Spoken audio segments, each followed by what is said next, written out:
ભાગા Priyam Kim કરવાણી વહ વ્રજસ્યાનામયં કચ્છિદ ભૃતાગમન કારણમ.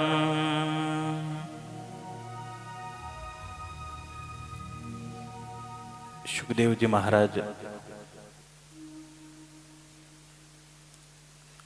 રાજા પરીક્ષિતને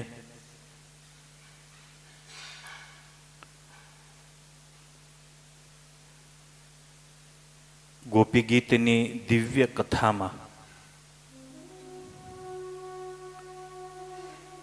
પ્રવેશ કરાવતા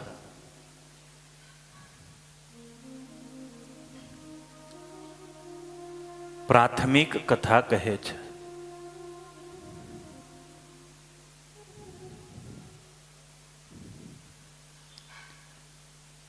પરીક્ષિત, હું જે કહી રહ્યો છું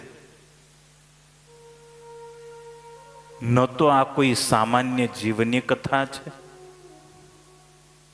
કે ન આ કોઈ સામાન્ય સ્ત્રીઓની કથા છે.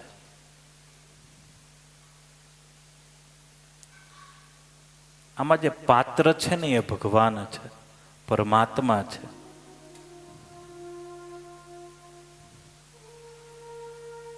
સ્વયં પરબ્રહ્મને આજે રાસ રમવાની ઈચ્છા થઈ. સ્વયં પરબ્રહ્મએ વેણુનો નાદ કર્યો, ગોપીઓ દોડતી આવી. ભગવાન હવે પરીક્ષા લે છે.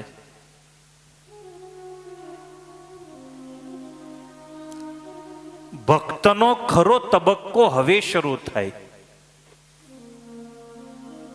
ભક્તની પરીક્ષા જ્યારે લેવામાં આવે, મેં ગઈકાલે કહેલું કે પરખ ક્યારે થાય? જ્યારે એની પરીક્ષા લેવાય, બરાબરનો એને તપાવવામાં આવે. ચારે બાજુ લેર હોય તો સૌ કોઈ ભજન કરે. સરસ મજાનું બેહવાનું છે તો આપણે બેહી જઈએ આરામથી, આમાં કોઈ પ્રોબ્લેમ છે નહીં. વરસાદ નથી. હમણાં જો વરસાદ આવી ગયો તો એક આમ ભાગશે, એક આમ ભાગશે, કોક આ ખૂણામાં જશે.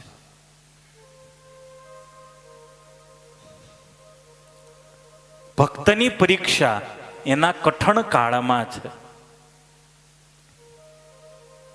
સારો સમય હોય ત્યારે તો સૌ સારા હોય છે, પણ ખબર ક્યારે પડે કે જ્યારે તમારો સમય ખરાબ ચાલી રહ્યો હોય. આપણો જ હાથ આપણો વેરી થાય, આપણો જ સગો આપણો દુશ્મન થઈને ઊભો રહે, ત્યારે જીવનની વાસ્તવિકતા આપણને ખ્યાલ આવે.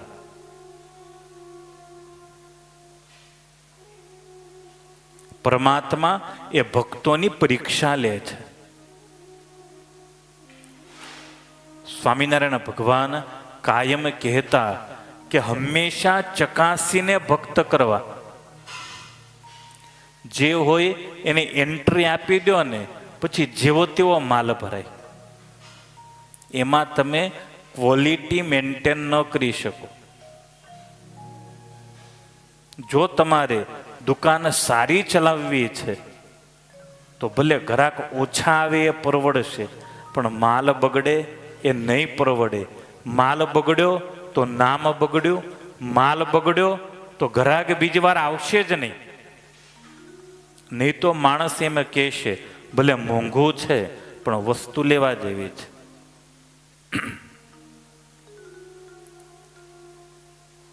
દુનિયાની અંદર અત્યારે લોકો ધંધો ચલાવવા પોતાના ક્વોલિટીની અંદર ફેરફાર કરે છે અને પરિણામ એના પાટિયા બહુ વહેલા બેસે છે.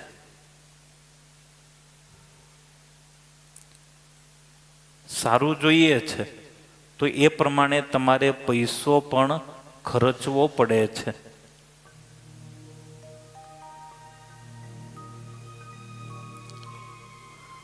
મોબાઈલ આવો મોબાઈલ 2000 આવે છે, આવો મોબાઈલ 20,000માં આવે છે, અને આવો જ મોબાઈલ, આ જ સાઈઝનો મોબાઈલ, આમાં જેટલું ચાલે એટલું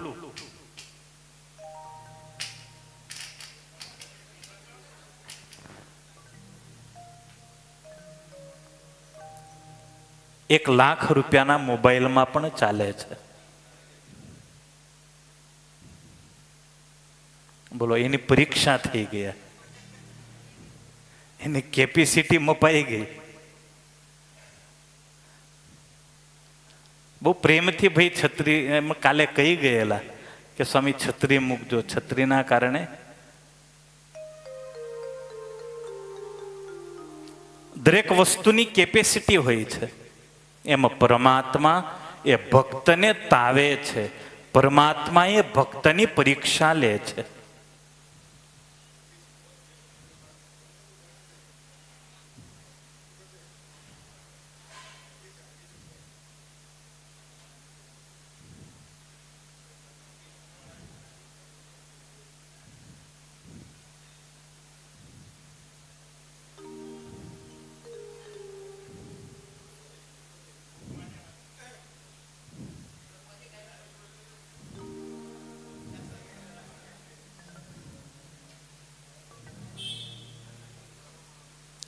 પરમાત્મા એ ભક્તને તાવે છે.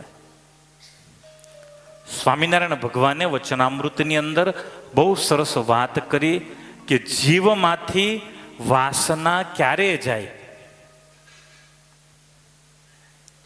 એમનેમ વાસના જતી નથી.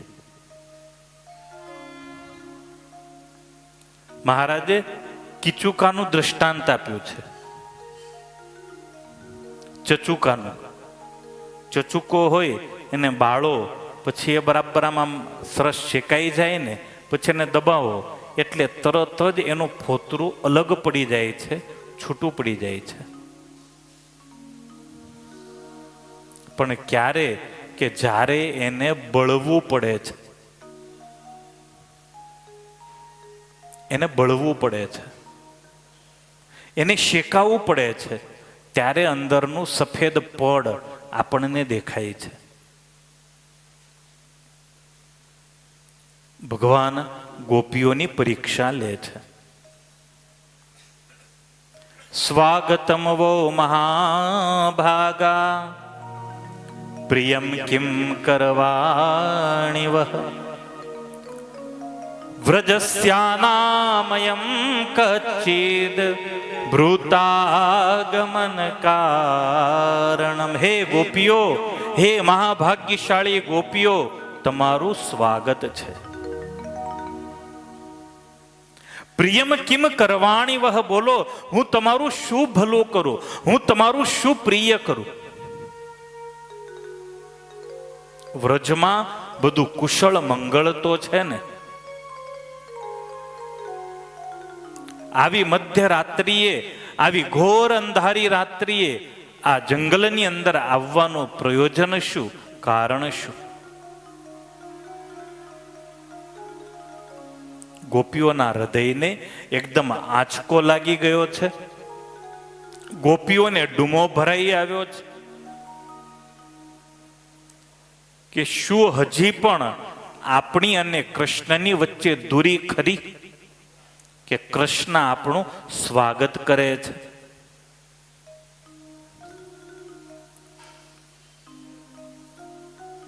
ઘરના જ કોઈ વ્યક્તિને આપણે ઘરે આવે ને એમ કહો વેલકમ વેલકમ, આવો આવો, એને કેવું લાગે?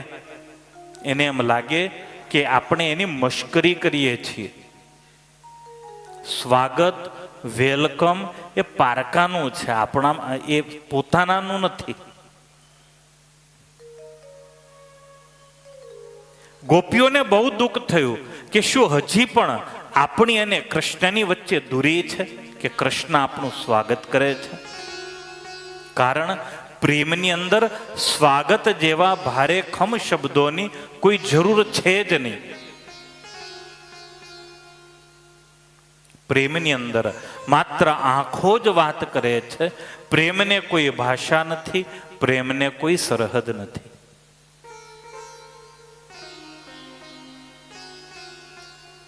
ગોપીઓને એમ થાય કે અમે તો કૃષ્ણની સ્વકીયા છીએ, પરકીયા નથી. સ્વકીયા એટલે કૃષ્ણની પોતાની, પરકીયા એટલે પારકી. ગોપીઓને માટે શ્રી કૃષ્ણ એ સ્વકીયા છે અને કૃષ્ણને માટે ગોપીઓ એ સ્વકીયા છે.